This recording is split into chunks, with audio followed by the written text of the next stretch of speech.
अस्सलामुअलैकुम। प्रोग्राम अक्स बरक्स के साथ मैं हूँ शाइस्ता शहजाद। नाज़रीन, आज़ाद जम्मू कश्मीर की सियासत एक मरतबा फिर अब फैसला कुन मरहले में दाखिल हो गई है। कानून साज असम्बली के आम इंतखाबात 27 जुलाई को मुनक़िद होने जाने और इलेक्शन कमीशन के तमाम एतराज़ात और शिकायत के बावजूद इंतखाबी शेड्यूल को हतमी करार देते हुए ये वाज़ेह किया जा चुका है कि पोलिंग अपने मुकर्ररा वक्त पर ही होगी। 45 इंतखाबी हल्कों में होने वाले इस अहम इंतखाबी मार्के में 33 नशिस्तें आज़ाद कश्मीर जबकि 12 मुहाजिरीन की नशिस्तें पाकिस्तान के चारों सूबों में वाक़ हैं। ताहम इंतखाबी माहौल उस वक्त मजीद गर्म हो गया जब पाकिस्तान तहरीक इंसाफ ने मौजूदा सियासी हालात को जवाब बनाते हुए इंतखाबात के बॉयकॉट का ऐलान किया, जबकि पाकिस्तान पीपल्स पार्टी ने भरपूर इंतखाबी मुहिम शुरू कर दी है। चेयरमैन पीपल्स पार्टी बिलावल भुट्टो जरदारी ने इंतखाबात को आज़ाद कश्मीर और पाकिस्तान के लिए अहम तरीन करार दिया है और मसले कश्मीर, लाइन ऑफ कंट्रोल, वफाकी हुकूमत और कौमी सियासत पर खुल के अपने मौक़िफ़ का इजहार भी किया है। जिसके बाद मुस्लिम लीग नून की क़यादत भी मैदान में आई है और राना सनाउल्लाह ने बिलावल भुट्टो के बयानात को मुल्क की सियासत के लिए नुकसानदेह करार दिया। वफाकी वज़ीर एहसन इकबाल ने तरक्की, कारकर्दगी और अवामी एतमाद को बुनियाद बनाते हुए पीपल्स पार्टी को सख्त तनकीद का निशाना भी बनाया और यूं आज़ाद कश्मीर के इंतखाबात अब सिर्फ वोटों का मुकाबला नहीं रहे बल्कि मुल्क की बड़ी सियासी जमातों के दरमियान भी एक बयानिए की जंग बनते जा रहे हैं। ऐसे में आज़ाद कश्मीर के लोगों के लिए क्या होगा, उनके मसाइल का क्या होगा, उनकी नुमाइंदगी का क्या होगा, इस सारी सूरत हाल पर आज अपने प्रोग्राम में हम बात करने की कोशिश करेंगे। पाकिस्तान तहरीक इंसाफ के रहनुमा आरिफ अब्बासी साहब हमारे साथ ही हैं, उनको वेलकम करते हैं, उनसे बात करते हैं। अस्सलाम वालेकुम अब्बासी साहब। जी, बिस्मिल्लाहिर्रहमानिर्रहीम। अस्सलाम वालेकुम। वालेकुम सलाम। बहुत शुक्रिया सर, आप प्रोग्राम में शिरकत कर रहे हैं। सर, आज़ाद कश्मीर के इंतखाबात की जो एक इंतखाबी मुहिम है उसकी बात अलग, हम इन बयानिए की जंग को तमाम जितना भी नैरेटिव बनाया जाता है, नैरेटिव बिल्डिंग को अगर साइड पे कर देते हैं तो पाकिस्तान तहरीक इंसाफ इन इंतखाबात को किस तरह से देखती है? शाइस्ता देखें, फरवरी 2024 के जिस तरह के इलेक्शन हुए और जिस तरह मैंडेट चुराया गया, उसके बाद जीबी में जो कुछ हुआ, तो पाकिस्तानी कौम का, पाकिस्तान के अवाम का, जीबी के अवाम का, इसी तरह आज़ाद कश्मीर के अवाम का इस इलेक्शन प्रोसेस से एतबार उठ गया है। इलेक्शन एक्चुअल होते हैं कि will of the peoples rule करे, हुक्मरानी करे, जो रिप्रेजेंटेटिव असम्बलियों में बैठे हो वो अवाम की उमंगों के तर्जुमान हो। लेकिन मौजूदा हालात में जो कुछ 2024 में हुआ, जिस तरह मैंडेट को 80% मैंडेट चोरी कर लिया गया, 17 सीटों वाली पार्टी को हुकूमत दे दी गई, और इसी तरह जीबी में जिस तरह तो जो तहरीक इस्तेकाम है, पता नहीं क्या नाम है उस पार्टी का, उसका जिसने इलेक्शन में एक सीट नहीं जीती उसको 5 सीटें दे दी गई। फिर इलेक्शन से चंद दिन पहले जिस तरह तहरीक वो जो जमात है इस्तेकाम है पाकिस्तान, पता नहीं क्या नाम है उसका, उसको जिस तरह उम्मीदवार दिए गए आज़ाद कश्मीर में, तो हम तो इसको इलेक्शन समझते ही नहीं है। फिर पीपल्स पार्टी, नून लीग और वो इस्तेकाम पार्टी, ये तीनों मरकज में आपको पता है इत्तेहादी है और तीनों का एजेंडा है कि जब हमारी हुकूमत को नाजायज तरीके से इक़्तिदार से अलहदा किया गया, डाका मारा गया अमेरिका के कहने पे, तो ये सारी पार्टियां उस टाइम इकट्ठी थी। उसके बाद ये जो बीच में इंटरम गवर्नमेंट से पहले साल ये हुकूमत में इकट्ठे रहे, फिर इंटरम गवर्नमेंट में इन्हीं के लोग थे, फिर उसके बाद फरवरी 2024 के बाद फिर ये इकट्ठे हैं। तो ये इलेक्शन तो नहीं है, आंखों में मिट्टी डालने वाली बात है या खानापुरी वाली बात है। अवाम जो आज़ाद कश्मीर में के हैं उनका इस इलेक्शन से कतई कोई दिलचस्पी नहीं है। फॉर्चुनेटली मेरा बुनियादी ताल्लुक मुजफ्फराबाद से, आज़ाद कश्मीर से है। पिंडी में हम माइग्रेट होकर आए हुए हैं, यहाँ इलेक्शन वगैरह यहाँ से लड़ते हैं, लेकिन बुनियादी तो मैं समझता हूँ कश्मीर की सियासत को भी, मेरे वालिद साहब भी वहाँ मेंबर रहे और दादा भी, तो कश्मीर के अवाम का इन इलेक्शन तक की हद तक मैं कह सकता हूँ कोई ताल्लुक नहीं है। फिर इलेक्शन कमीशन का किरदार, उसने हमारा निशान छीन लिया, फिर हाई कोर्ट ने हमारा निशान बहाल किया, फिर वो सुप्रीम कोर्ट ने छीन लिया आज़ाद कश्मीर के। तो आप किस तरह से कह सकते हैं कोई ये फेयर और जेन्युइन इलेक्शन होंगे? सो अब्बासी साहब, आपने जो इलेक्शन कमीशन के किरदार का जिक्र किया और वहाँ की ग्राउंड रियलिटीज़ का जिक्र किया, ऐसे में आपको लगता है कि पाकिस्तान तहरीक इंसाफ ने जो बॉयकॉट का फैसला किया है वो बिल्कुल फेयर है डिसीजन, आपको लगता है सर? अब देखें, जब will of the people honour ना हो जब लोगों की राय का इज्जत न दी जाए, एहतराम न किया जाए, तो फिर उस इलेक्शन में जाने का क्या फायदा है। जीबी में आपने देख लिया, मैंने मिसाल दी है 2024 के जनरल इलेक्शन में पाकिस्तान में आपने देख लिया, एक सही हासिल है कि आप जाएं, लोगों को में आप परेशानियां भी उठाएं, लोगों को भी परेशान करें, मुशक्कत भी लोगों से कराएं, और फिर रिजल्ट वही हो जो पहले बना हुआ है। तो मैं नहीं समझता कि इस इलेक्शन में किसी तरह भी आज़ाद कश्मीर के जो मौजूदा मसाइल हैं और जिस तरह का मौजूदा वहाँ हालात है, उसमें ये इलेक्शन कोई फायदेमंद होगा या उन मसाइल का इन इलेक्शन में ऐसा कोई हल निकले। बिल्कुल ठीक है, लेकिन आपको अब इन दोनों जमातों के हवाले से क्या लगता है कि ये सिर्फ और सिर्फ अपनी ये जमात के बयानिए की जंग तक लेके चल रहे हैं, या वाकई जो पीपल ऑफ विल की आपने बात की है, विल ऑफ पीपल की बात की है, वो भी यहाँ पर आप पाकिस्तान पीपल्स पार्टी से या पाकिस्तान मुस्लिम लीग नून से एक्सपेक्ट कर रहे हैं यहाँ पर? नहीं, इनका बयानिया है क्या, ये तो एक ही सिक्के के दो रुख हैं। आप पिछले देख ले, जब 27वीं तरमीम आ रही थी, 28वीं तरमीम आ रही थी, जिस तरह इन्होंने बिल्डोज किया, जिस तरह इन्होंने अदलिया को तबाह किया, इलेक्शन कमीशन को तबाह किया, इलेक्शन कमीशन के सारे अरकान, और इलेक्शन कमीशन खुद एक्सटेंशन पे है, मतलब पूरा मुल्क एक्सटेंशन पे चल रहा है। तो इनके बयानिए में कोई फर्क नहीं है, ये एक ही सिक्के के दो रुख हैं। इन दोनों की जो रूट्स हैं, जो जड़ें हैं, वो आवाम से कट चुकी है। इन्होंने ताकत के जोर पे, डंडे के जोर पे हुकूमत लेनी है, लेकिन ये है कि कब तक आखिर ये ताकत या डंडे के जोर पे अवाम को दबाएंगे। कश्मीर के अवाम जिस तरह खड़े हैं, मैं समझता हूँ कि वो बाकी भी पाकिस्तान के लिए भी मिसाल है, पाकिस्तान के लोगों के जिस तरह हकूक सलब किए गए हैं।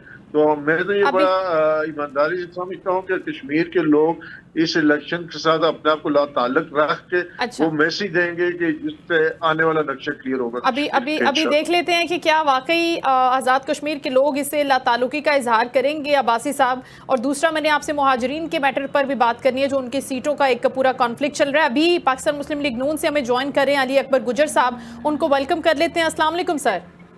जी वालेकुम अस्सलाम, कैसे हैं आप? अल्हम्दुलिल्लाह, thank you so much sir, आपने वक्त दिया शो के लिए। अब्बासी साहब बोल रहे हैं कि आपने विल ऑफ द पीपल के मुताबिक वहाँ पे कोई काम नहीं करना है, और सिर्फ आपकी एक बयानिए की जंग चल रही है पीपल्स पार्टी और पाकिस्तान मुस्लिम लीग नून की। जो लोग हैं वहाँ पर आज़ाद कश्मीर के, उनके साथ ना तो आपके कोई टाइज हैं और वो लाताल्लुकी का इजहार करेंगे आपके साथ डे ऑफ इलेक्शन पे। आप किस तरह से देख रहे हैं अब्बासी साहब के स्टेटमेंट को, और आज़ाद कश्मीर के इलेक्शन के हवाले से क्या कहेंगे सर? जी बहुत शुक्रिया जी आपका, लेकिन देखिए भाई का नाम मुझे बता देंगे क्या नाम? आरिफ अब्बासी साहब है सर, पाकिस्तान तहरीक इंसाफ से सर। बाकी साहब हैं जी। जी बहुत शुक्रिया इनका। देखिए मैं आपको बताऊं कि हर बंदे का, हर पार्टी का उनका अपना अपना एक मंशूर है, अपना एजेंडा है और अपनी राय है उनकी ना। तो ये जो राय मेरे भाई ने आखिर में जो मैंने सुना है उनसे कि वो कश्मीर के लोग जो है वो इलेक्शन से लाताल्लुकी रखेंगे और वो अपना जो एहतजाज जो है, लोगों को अपने हक के लिए एहतजाज करना चाहिए। आपके इल्म में ये है कि वो जो उनके एहतजाज का जो डिस्कशन जो हुई थी, मीटिंग हुई थी, लोगों से जो मुलाकातें हुई थी, गवर्नमेंट से हुई थी, जो उनके तमाम जो उनकी मुतालबात, तकरीबन 99% एक मुतालबे के ऊपर बात रुकी थी, जो कहते थे कि वो महाजिरीन की सीटें खत्म की जाए। जी जी जी। लेकिन बाकी तो तमाम के तमाम उनके जो मुतालबात जो मान लिए गए थे, लेकिन उसके अलावा उन्होंने कहा कि ये कॉन्स्टिट्यूशनल, वहां पे जो उनकी असम्बली है, जो लोग जीत कर आएंगे तो वो फैसला करेंगे। फैसले तो अवाम ने बैठकर, लोगों ने बैठकर ही, नुमाइंदों ने बैठकर ही करने हैं। अगर हम ये लाताल्लुकी वाला काम करेंगे कि हम नहीं मानते किसी चीज को भी, और इस तरह का ये निजाम जो डिरेल करने की कोशिश की जाती है, इस तरह का ये सिलसिला तो नहीं चलेगा इस तरह से। तो हमें सबको चाहिए कि हम जमहूरी तरीके से जो काम होता है, जो लोगों की राय है, लोग जिसको वोट देंगे, अगर हम उनको इस बात पे कायल करेंगे कि जी आप अपना इलेक्शन में हिस्सा ना लें, तो ये कोई अच्छी बात नहीं है। आप इस रियासत के खिलाफ बात करेंगे और रियासत के खिलाफ, लोगों के खिलाफ हथियार उठाएंगे, एहतजाज करेंगे और रियासत को नुकसान पहुंचाएंगे, तो फिर ये मामला जिस तरह से नहीं चलेगा। इंशाल्लाह आप देखेंगे जब हमने पहले भी कश्मीर में क्या, हमने तो पूरे पाकिस्तान में काम किया है, और इनसे कश्मीर की जो बाकी भी मुतालबत कश्मीरियों के बुनियादी जो मामला जो इनके काम है, हम जरूर करेंगे और उनको एड्रेस करेंगे। हमारी लीडरशिप भी वहाँ जा रही है और हमारे लोग वहाँ पे इलेक्शन कैंपेन में लगे हुए हैं, और हम भी कराची सिंध में जो है अपने इस कैंपेन को दिख रहे हैं, लोगों को मिल रहे हैं कश्मीरियों से। और कुछ लोगों के अब अपने अपने तहफ़्फ़ुज़ात हैं, उनको हम कायल करने की कोशिश करते हैं कि ठीक है, जो भी मामला है आए, बैठकर हम टेबल टॉक पे बात करेंगे, लेकिन जंग करने से तो मसाइल हल नहीं होंगे किसी जगह पे भी आपको। तो मैं अपने भाई से यही दरख्वास्त करूंगा कि ये जो आप जिस तरह से लोगों को तरगीब दे रहे हैं, कि आप लातल्लकी का इजहार करें और गदरों से गालम गलोच से लोगों को किस तरफ हम ले जाना चाहते हैं। ये हमारा घर है, पाकिस्तान भी, कश्मीर भी हमारा घर है। कश्मीर हमारी शहर आ गया, हम उसमें इंतजार नहीं चाहते कभी भी। ठीक है, हमारे इख्तलाफ हो सकते हैं, इख्तलाफ राय हो सकती है, तो इसका मतलब ये तो नहीं कि हम अपने घर को खराब कर दें, अपने घर के दरवाजे तोड़ दें, उनकी खिड़कियां और छत तोड़ के घर बैठ जाए, हम खुले आसमान में बैठे। ये वाली पॉलिसी बिल्कुल नहीं चलेगी, इस तरह से नहीं होगा। हमें लोगों को बताना होगा, ठीक है गलतियां हो सकती हैं, मुझसे भी हो सकती हैं, दूसरों से भी हो सकती हैं, लेकिन गलतियों की बैठकर इस्लाह होगी, बैठना होगा। तो ये कोई भी बंदा जो भी करेगा तो वो अपने अपने कानून और आइन के दायरे से बाहर निकलने की कोशिश करेगा, तो उसको जरूर उसकी सजा भी मिलेगी और उसको अरेस्ट भी किया जाएगा इंशाल्लाह। ठीक है सर, जो बिलावल भुट्टो साहब का स्टेटमेंट था जिसके ऊपर काफ़ी रद्द-ए-अमल भी दे रहे हैं राना सनाउल्लाह साहब भी और एहसन इकबाल साहब भी, कि ये आपने एक बहुत नुकसानदेह स्टेटमेंट दिया मुल्की सियासत के लिए, आप क्या समझते हैं कि वाकई इसी तरह से है? बिलावल साहब का क्या कॉन्टेक्स्ट था इस बात को करने का सर? हाँ देखें, ये मेरा ख्याल है, मेरी अपनी राय है कि देखें तमाम पॉलिटिकल पार्टियां जब इलेक्शन कैंपेन चलाती हैं तो वो फिर बात करती हैं। लाजमी बात है कि हम इत्तेहादी होने के बावजूद भी एक दूसरे के खिलाफ भी बात करते हैं और ऐसी बातें भी हो जाती हैं जो दूसरों को नागवार गुजरती हैं, लेकिन हमें ऐसी बात नहीं करनी चाहिए जिसकी वजह से दूसरों की दिलाजारी हो या इस मुल्क की मामलात में जिसको लोगों के ज़हनों पे गलत मैसेज है लोगों को, उससे हमें एहतियात करनी चाहिए। हमें वो बातें, ठीक है इलेक्शन जीत हार तो जरूर होती है, ये इलेक्शन हम एक दूसरे के खिलाफ हम लड़ते हैं, इसका मतलब ये नहीं है कि हम उसी इखलाकी दायरों को या अपने उसूलों को तोड़ दें और जल्दी में आ जाएं कि जी हमें इलेक्शन के लिए हम सब कुछ करने के लिए। इससे हमें सबको ख्याल रखना चाहिए और एक हद जो है उसको क्रॉस नहीं करना चाहिए सबको भी, कोई भी हो, पीपल्स पार्टी की लीडरशिप हो, पीटीआई की हो या मुस्लिम लीग नून की या कोई भी दूसरा भी हो, हमें जरूर अपनी बात जरूर बतानी चाहिए कि हम काम की बुनियाद पे लोगों को बताएं कि भाई हमने ये काम किया है। दूसरी पार्टी अगर कहती है तो हम उससे बेहतर काम करके बताएंगे।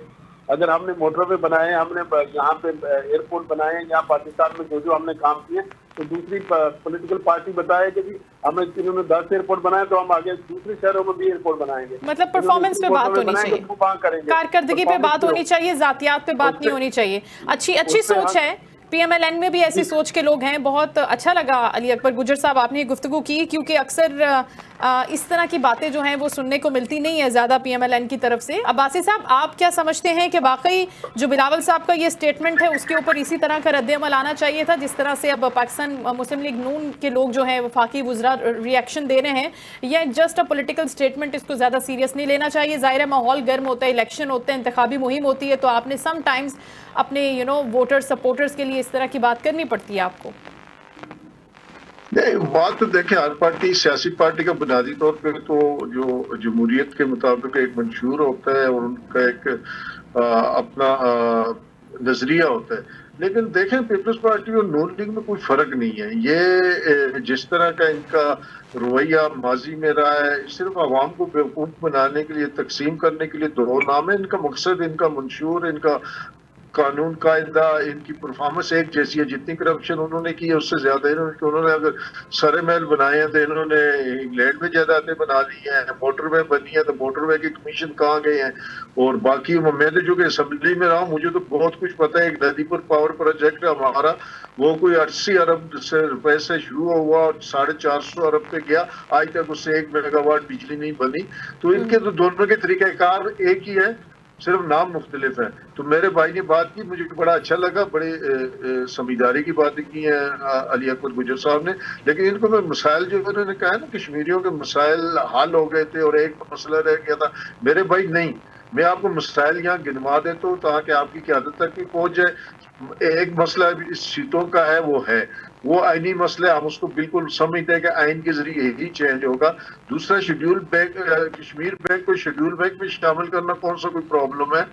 वहाँ जो ये हमारे दूसरे जो अहम मसला था वो था कि वहाँ जो एलीट क्लास है, जो बरान तबका है या जो ब्यूरोक्रेसी है, वो जो वसाइल मुहैया होते हैं कश्मीर की, उसमें 80% वसाइल ब्यूरोक्रेसी एलीट क्लास खा जाती है। अवाम के ऊपर कुछ भी खर्च नहीं होता, उनकी गाड़ियां, उनके बंगले, उनके बारात।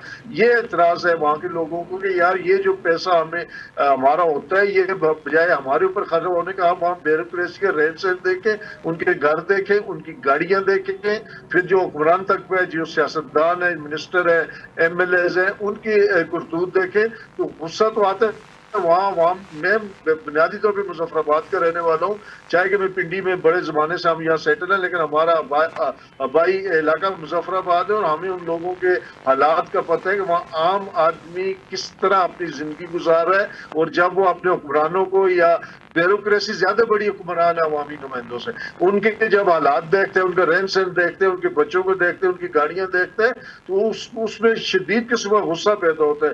तो उनके यही बड़े मसाइल यही है। एक बैंक वाला मसला, उसको हल करना कोई बड़ी बात नहीं है। इस टाइम 22 लाख कश्मीरी पाकिस्तान से बाहर है, जिसमें 15 लाख सिर्फ यूरोप और इंग्लैंड में है। उनका अगर बैंक शेड्यूल का दर्जा मिल जाएगा तो वो फायदा किसको होगा? वहाँ के अवाम को होगा। फिर ये फंडिंग का मसला है, फिर उसके बाद इख्तियारात का मसला है, एजुकेशन का मसला है, हेल्थ का मसला है। आप CM मुजफ्फराबाद चले जाएं, आप मुजफ्फराबाद के 3 हॉस्पिटल है वहाँ चले जाएं, आपको ECG भी नहीं, ECG के लिए भी आपको 2-2 दिन की 3-3 दिन की डेट मिलती है। बाकी एंजियोग्राफी या बाकी वहाँ ETT वगैरह तो वहाँ टेस्ट का कंसेप्ट ही नहीं है। तो मेरे भाई, आप लोग चूंकि कराची में रहते हैं तो कराची पाकिस्तान का माशाल्लाह जदीद शहर है, और ज्यादा तरक्की करे, लेकिन मुजफ्फराबाद वहाँ का दारुल खिलाफ है। वहाँ एक हफ्ता आप रह के आपको समझ आ जाएगी कि वो लोग वैसे नहीं चीख रहे, वो अपने दर्द को, अपनी परेशानियों को, अपनी तकालीफ को, कोई तरीका नहीं रह गया। वोट दे के उन्होंने देख लिया, हर तरह उन्होंने देख लिया, किसी ने तवज्जो नहीं दी। अब ये आखिरी हरब है कि यार और कुछ नहीं तो तंग आमद बजांग आमद। तो एहतजाज ही अवाम के पास जमहूरी तरीक़ाकार में, जमहूरी निज़ाम में रह जाता है, और वो पुरअमन एहतजाज कर रहे हैं और उनकी बात हमदर्दी से सुननी चाहिए और जेन्युइनली देखना चाहिए उनका कौन सा मुतालबा नाजायज है। अगर उनका कोई मुतालबा नाजायज है तो वो बैठ के बात हो सकती है, लेकिन मुझे जो उनके 5-6 मुतालबात रहते हैं उनका जो पता बिल्कुल जेन्युइन है।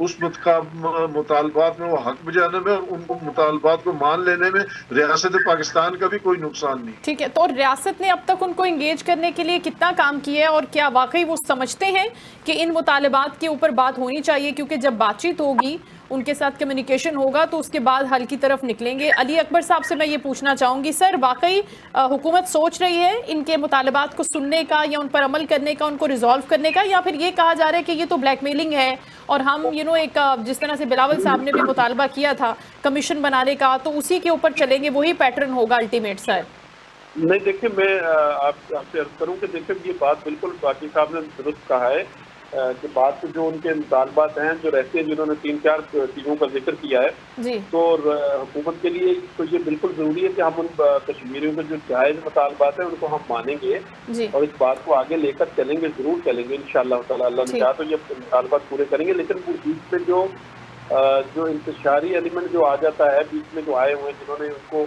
इस तहरीक को, इस जो एहतजाज को हाईजैक इन्होंने कर लिया है, उनको भी, आपको भी पता है कि उनके पीछे कौन लोग हैं। वो मार्का हक के बाद उनको तो कोई ऐसी जगह नहीं मिल रही थी, लेकिन उन्होंने अभी उनको वहाँ कश्मीर और बलूचिस्तान में और KPK में उन लोगों को, जो एलिमेंट जहाँ पे बैठे हुए हैं, जो पाकिस्तान के खिलाफ और रियासत के खिलाफ जो बात करते थे जी, तो वो भी उनके पीछे खड़े हो गए। उन लोगों को इस बात का भी ख्याल रखना चाहिए कि हम अपने घर के लिए, अपने पाकिस्तान के लिए, कश्मीर में जो हमारे हकूक को कोई भी बीच में आकर अगर उनको गड़बड़ करने की कोशिश करेगा तो ये बड़ी ज्यादती होगी। हमें उन खुफिया हाथों से बचकर रहने की जरूरत है। लेकिन जो जायज़ बातें हैं, जो उनके जायज़ मुतालबात है, वो जरूर इंशाल्लाह अगली हुकूमत जैसी कश्मीर का इलेक्शन होगा, हम इंशाल्लाह इनको बैठकर एड्रेस करेंगे और लोगों की मुशावरत के साथ बैठ के करेंगे, अल्लाह ने चाहा तो। ऐसी इसमें कोई ऐसी बात भी नहीं और दूसरी राय भी नहीं है।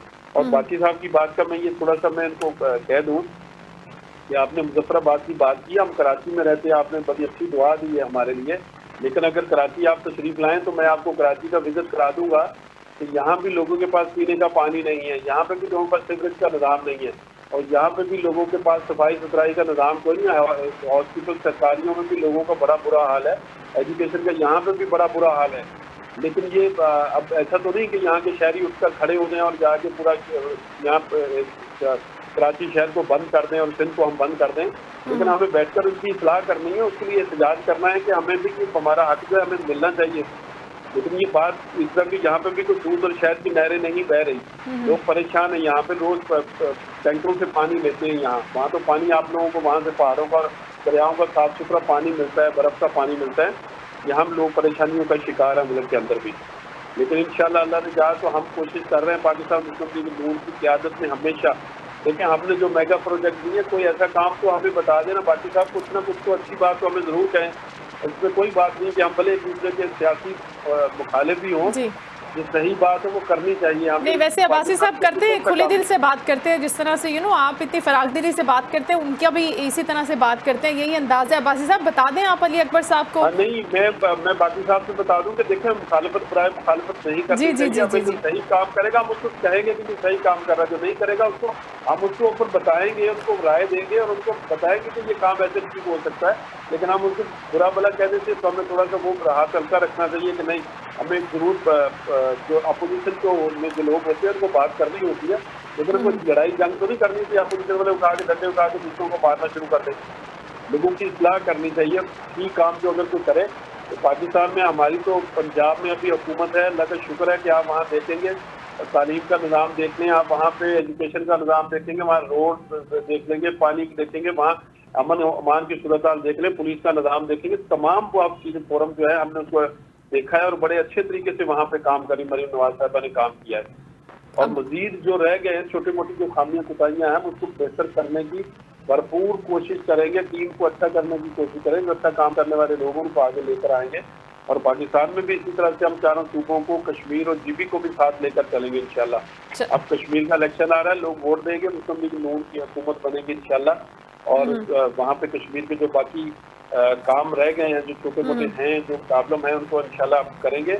और कश्मीर पाकिस्तान का सबसे खूबसूरत तरीन और हमारा जान का, हमारे पाकिस्तान का जिस्म और जान है, हमारी रूह है। हमारी कायद-ए-आज़म मोहम्मद अली ने कहा था कि वो हमारे शार आ गए, तो उसके बगैर तो हम नामुकम्मल हैं। कश्मीर के बगैर कश्मीर हमारी चलती, हमारी सांसें हैं। इंशाल्लाह हम उनके साथ खड़े हुए अल्लाह ने चाहा तो। ठीक है ना अब्बासी साहब, आप कितना मुत्तफिक हैं सर की बातों से, अली अकबर साहब की बातों से?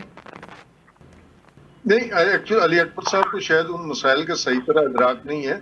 मैं आपको बताऊं कि कश्मीरियों की ना रियासत कश्मीर से कोई लड़ाई है, ना रियासत कश्मीर के असास से कोई लड़ाई है, ना रियासत पाकिस्तान से कोई लड़ाई है, ना पाकिस्तान के इदारों से कोई लड़ाई है। कश्मीर के लोगों का मसला अपनी हुकूमत और अपने एग्जीक्यूटिव से, वहाँ की इंतजामिया से और वहाँ के हुक्मरानों के अल्लाह तआला से। मतलब कि उनके हकूक पाकिस्तान में कश्मीरियों का कोई भी रियासत पाकिस्तान ने या पाकिस्तान के इदारों ने कश्मीरियों का कोई हक पामाल नहीं किया। रियासत कश्मीर ने कश्मीरियों का कोई हक पामाल नहीं किया। अगर कश्मीरियों के हकूक पामाल हुए हैं, उनके साथ जुल्म हुआ है, तो वहाँ की रियासत की हुक्मरानों ने, जो रियासत के हुक्मरान हैं, उन्होंने या रियासत के एग्जीक्यूटिव ने रियासत के इंतजामिया से उनको लिया, रियासत के हुक्मरानों से लिया।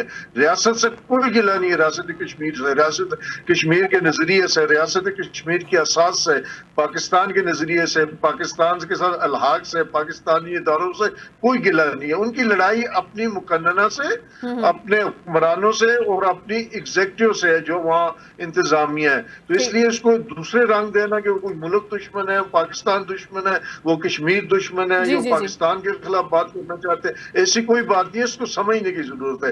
बाकी मेरे भाई ने कराची का कहा, मैंने मैट्रिक कराची से किया, नाज़मानाबाद नंबर 4 से। मेरा बचपन सारा कराची में गुजरा है, तो अल्हम्दुलिल्लाह कराची को हम बड़े अच्छे वक्तों से, अच्छे वक्त थे, 85 से पहले की मैं बात कर रहा हूँ। ये 85 के बाद जो कुछ हुआ वो तो सबके सामने है, लेकिन उससे पहले वाकई कराची बहुत खूबसूरत था, नजर लग गई। फिर अल्लाह इसको मजीद खूबसूरत करे, लेकिन वहाँ के फिर भी अल्लाह पाक का बड़ा करम है, वहाँ हमारे ही बहन भाई रहते हैं, हम खुद वहाँ रहे हैं, कि वो जो सहूलियात है वो अल्लाह पाक सारे शहरों को दे। लेकिन कश्मीरियों को हमने इस तरह नहीं देखा वो पाकिस्तान के साथ दुश्मनी कर रहे हैं, वो रियासती इदारों के खिलाफ हो गए या रियासत की, नहीं, उनकी अपनी अंदरूनी लड़ाई है, अपनी इंतजामिया से और अपनी मुकद्दमा से। ठीक, समझ गए। इसमें कोई मुल्की सलामती और पाकिस्तान के एंटी होने का कोई एलिमेंट नहीं है, जहां तक आपने कराची का बस समझ गए। बिल्कुल ठीक है, हर किसी को ये समझने की भी जरूरत है। आई होप कि अंडरस्टैंडिंग भी हो इस लेवल की। अब्बासी साहब, आपने कराची का तो जिक्र कर दिया, लाहौर को आपने जानबूझकर ओवरलुक किया है या आप नहीं बात करना चाह रहे हो वहाँ की तरक्की पर? वज़ीर आला मरियम नवाज शरीफ साहिबा की जितनी भी अभी परफॉर्मेंस है, जो गवर्नेंस है, उसके ऊपर भी कमेंट करना चाहेंगे सर?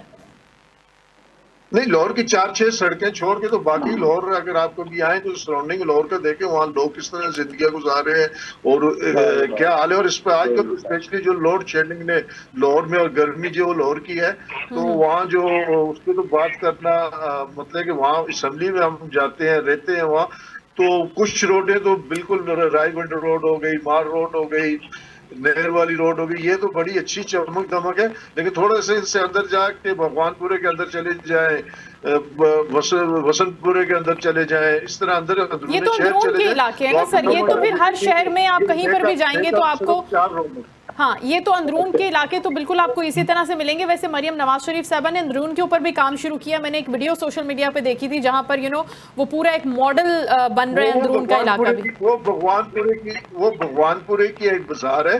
अच्छा। वो एक स्पेसिफिक मेरा ख्याल है 150-200 दुकान है, उसकी वो लशपश हो गई है। अदरवाइज तो बाकी चले ऐसे 150-200 करके अब्बासी साहब इसी तरह से चंक और मरहलावार करके अगर वो हर एक बाजार को टच भी करती हैं तो सर अप्रिशिएट तो कर देना सर। मैं तो सिर्फ ये सुनना चाह रही थी आपसे। नहीं, अगर आज बारिश हो रही है वहाँ या परसों बारिश हुई थी तो उस टाइम आप जाके देखें कि वो उन लोगों की जिंदगी कैसी हो जाती है। ये सिर्फ आप देखें ना, एक होता है सामने की चीज, एक होता है दर से लोगों के मसाइल पे तवज्जो देख, उनके जेन्युइन मसाइल जो आम आदमी के मसाइल है। सड़कों में पौधे लगाने से खूबसूरती से इनकार नहीं है, लेकिन जिस गली में सीवरेज बंद है, जिस गली में पानी नहीं है, जिस गली में पोलों के नीचे तारें लटकी हुई हैं, बच्चों को करंट लगते हैं, ये जेन्युइन मेजॉरिटी के मसाइल है। बाकी रोडों पे तो मतलब कितने लोगों ने कितने देर रहना है, जो जेन्युइन 24 घंटे जिससे वास्ता पड़ता है आम आदमी का, उन पे वही